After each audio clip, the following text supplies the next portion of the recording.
That photo that you guys see right there is actually from the first week of year 3.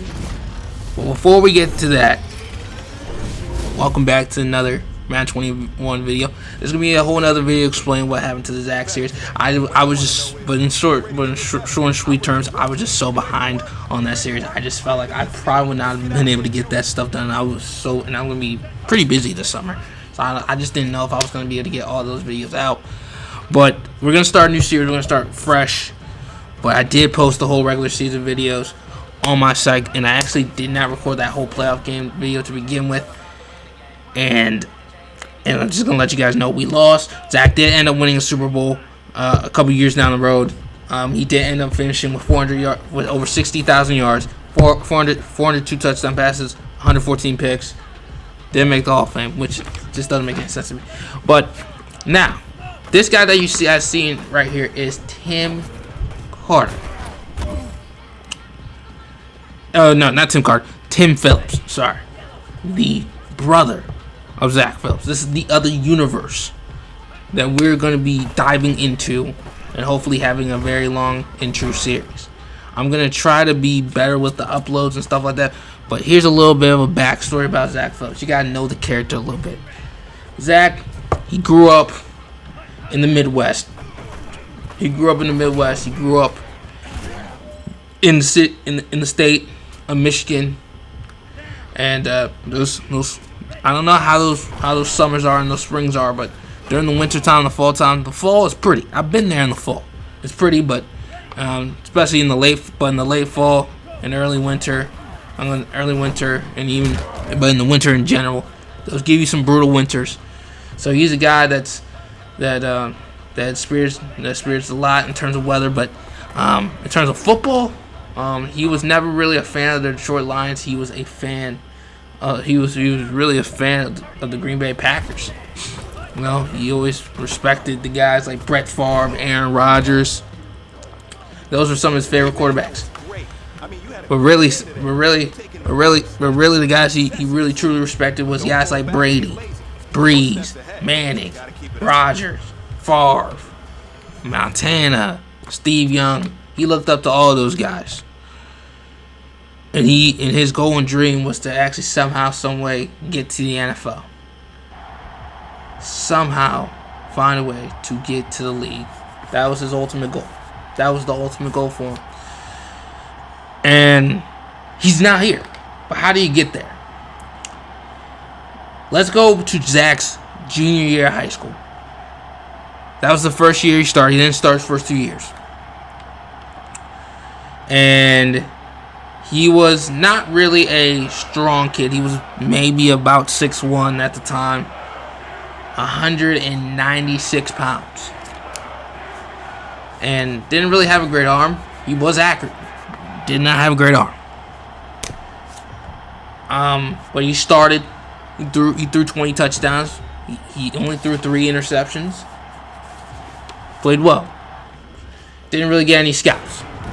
The next year, he ended up working harder. He ended up working hard as he possibly can. And he actually ended up growing to, I believe, the height of 6 feet to nearly 6'3". He was still just a tick under, about 6'2.5", really. And now he's pulling a little bit of weight on him, a little bit of muscle, 210 pounds. And his arm got stronger and stuff like that, but nothing to really stand out and kind of stand out from the rest of the pack and show the scouts that he's different than all these other quarterbacks. He was really, to be generous, just right at an average level quarterback at the high school level. And by the time his senior year ended, throwing 37 touchdowns, only 1 interception, leading his team to nearly a state championship, he didn't get not one high school offer came his way. Oh, not high school offer, college offer came his way. Not from one D1 school. But there's this one school, JUCO college, a JUCO, called, say, we want you to play for our team because we feel like we can mold you into a D1 player. And Zach took that opportunity. He ran with it even after the frustration. And by the time he hit JUCO, he was nearly at 6'4". And he busted out to the scene. He threw 50 touchdowns. And did not throw a single interception, which was the best in JUCO history. And but still, not that many D1 schools called. There were some, which is improvement. But one of the schools that but there was actually 3 schools that called. Florida, where they said, we want you to be our backup. You have no chance of starting. USC said, hey, we're interested. Go ahead. You might want to come to the school. But the only coach that was willing to give him an offer, a contract to him, was the University of Western Michigan. They were willing to offer Zach a contract. Oh, no, offer Zach a scholarship. Why I said contract? I'm sorry. Oh, Tim a contract. I'm all over the place this late at night, guys. I'm sorry. He was able to. He was willing to offer him one, and Zach took it, and he had an illustrious college career. And I think in total he threw 20 interceptions in his 4 years of college. 4 years. And that's actually without starting his freshman year. His sophomore year was like 38-8.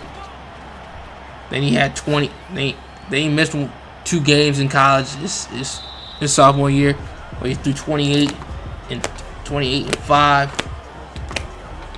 Then he threw 31-7 his senior year. Not that many touchdowns, but he was mainly in a pro-style running game offense, which really didn't showcase his skills. And after that, he would think that the NFL people would be calling his name, because there was no quarterback as accurate as Zach, and he knew that he probably wasn't going to get drafted in the first round. And that comes and goes and stuff like that. And by the end of the draft, he didn't get drafted. He was heartbroken. He thought his career was over. And then one day the Steelers called him. He said, hey, I want you to try out. Zach tried out. He made the team. He was euphoric. First year he didn't really get to play. But heading into that second year, and actually really, let me scratch it. At the end of the first year, Ben got hurt and he got hit with a season-ending injury. And in year 2, they said, hey, Zach, you're going to be the main guy. And Zach threw 20 touchdowns, 14 interceptions in his second year, which kind of puts us here into year 3. You know what I mean? And you guys are gonna, and that's who you guys are mainly seeing these clips are from. These are from the third. This is from the second season. I was actually thinking about playing this season, but I actually ended up not doing it. But before we end this video, and you guys see this is usually the end cutscenes, we're going to show you the offense. Alright guys, I actually just got back. I actually realized that I might have asked while I was cleaning out. I just deleted my, I might have accidentally deleted it.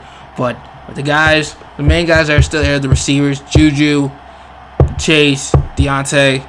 We do have Eric Ebron. We have Dan Arnold, I believe, from the Jaguars on this team. But on defense, it's going to be a little bit of a surprise. For you guys. One of the surprises is that Jason Everett is now on the team. But now, I think the boys are back. You know what I'm saying? Well, I appreciate you guys watching the video. Please like, comment, subscribe, and I'll catch you guys next time. I'm out. Peace.